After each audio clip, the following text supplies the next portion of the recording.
Então, na segunda metade do século XIX, o atual território da Alemanha era fragmentado, ele era dividido em pequenos reinos e ducados, mantidos sob a mesma raiz cultural, raiz germânica, mas que eram autônomos, né, quer dizer, eram politicamente autônomos. Nessa região, a Confederação Germânica, como era conhecida, existiam duas nações hegemônicas. De um lado, a gente tinha o Império Austro-Húngaro e a Prússia. Tá? Então, desde o início do século XIX, já existia esse sentimento nacionalista de unificação desse território. Então, após as revoluções de 1848, esse movimento ganhou força, um movimento de ideia liberal e democrática. Mas esse movimento, não tendo conseguido sucesso na unificação territorial de um Estado-nação, ele serviu de base para posteriormente chegar ao Segundo Reich, do Império Alemão. A Prússia via com bons olhos um acordo aduaneiro que já havia feito entre a Confederação Germânica, entre os pequenos reinos e ducados, pelos Zollverein, tá? Que foi um acordo, como a gente tem hoje, pelo exemplo, o Mercosul, que era um acordo de livre de circulação de mercadorias. Esse acordo também, eles excluíram totalmente a Áustria, que era a sua maior rival.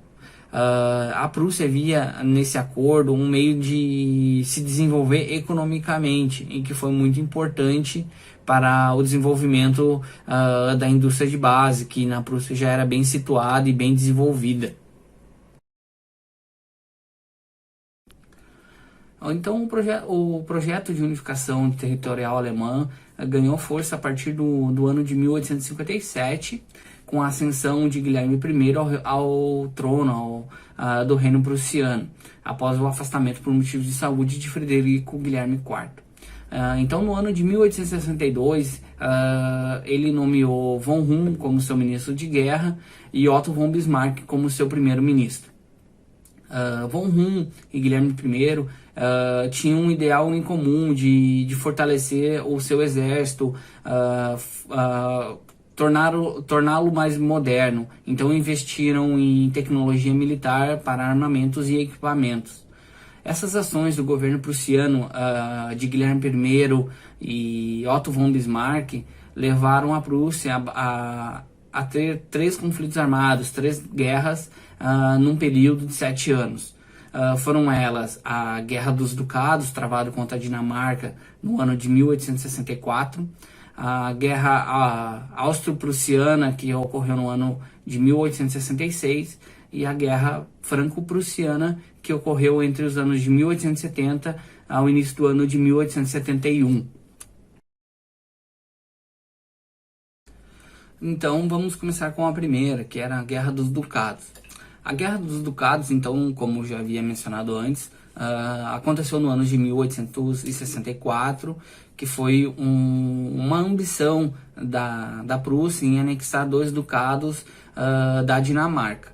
Então, o pretexto que a Prússia usou para atacar esses 2 ducados foi que no ano de 1852 a Dinamarca, juntamente com a Prússia e a Áustria, havia assegurado a autonomia desses 2 ducados, que era Holstein e Schleswig. Então, no ano de 1863, após a divulgação da nova Constituição da Dinamarca, que na Constituição diminuía em grande parte a autonomia política desses 2 ducados, Holstein e Schleswig. Então, num acordo entre a Prússia e a Áustria, ambos atacaram a Dinamarca, venceram a guerra e anexaram esses 2 territórios. Holstein acabou ficando para a Áustria e Schleswig ficou para a Prússia. Mas desde então, desde essa vitória, a Prússia e a Áustria já se desentendiam por conta dessa divisão desses 2 ducados. Então, após a vitória, 2 anos após essa vitória, no caso, viria a próxima guerra, que seria contra a Áustria, por conta desse desentendimento na divisão desses 2 ducados. Então, o segundo conflito armado que a Prússia se envolveu no seu projeto de unificação foi contra a Áustria, no ano de 1866. Otto von Bismarck, prevendo esse conflito armado contra a Áustria, agiu habilmente, conseguiu o apoio italiano, tá, que foi essencial no desfecho dessa guerra, pois ela dividiu as tropas austríacas e ainda enfraqueceu as posições ao norte, e também a neutralidade da França, que poderia vir a interferir nesse conflito armado. Consequência, tá?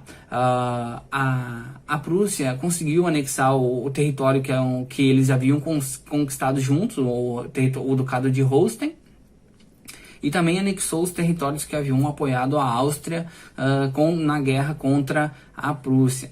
Então, Bismarck via como extrema necessidade de excluir a Áustria dessa confederação germânica para poder aumentar o seu raio de influência nesses pequenos reinos e ducados que ainda não haviam sido anexados. Então, o último conflito armado que a Prússia teve até o seu processo de unificação, né, foi contra a França, conhecida como então a Guerra Franco-Prussiana. Esse conflito então armado se ocorreu entre os anos de 1870 ao início do ano de 1871. O conflito se iniciou então pelo temor que a Prússia tinha de que a França anexaria territórios germânicos ao sul, tá, por conta dessa ambição. O estopim desse conflito mesmo se deu após o desentendimento entre as partes, entre França e Prússia, de quem sucederia ao trono espanhol. Novamente pesou muito a superioridade tática e militar da Prússia, que anos anteriores, por Guilherme von Hum, haviam modernizado seu próprio exército. A França se sentiu muito humilhada por conta dessa derrota. Teve que ceder territórios, teve que pagar uma indenização de 5 bilhões de francos, tá? E com essa vitória prussiana, concluiu-se o processo de unificação territorial, elevando então a Prússia como Segundo Reich, o Segundo Império Alemão, e Guilherme I como seu Kaiser, como seu imperador. Essa tensão, esse revanchismo da França perdurou por muitos e muitos anos em todo o continente europeu. E como o Império Alemão havia se unificado tardiamente, eles tentaram se expandir com colônias no território africano. Então essas tensões se elevaram e anos posteriormente, no caso, deu-se então início à Primeira Guerra Mundial.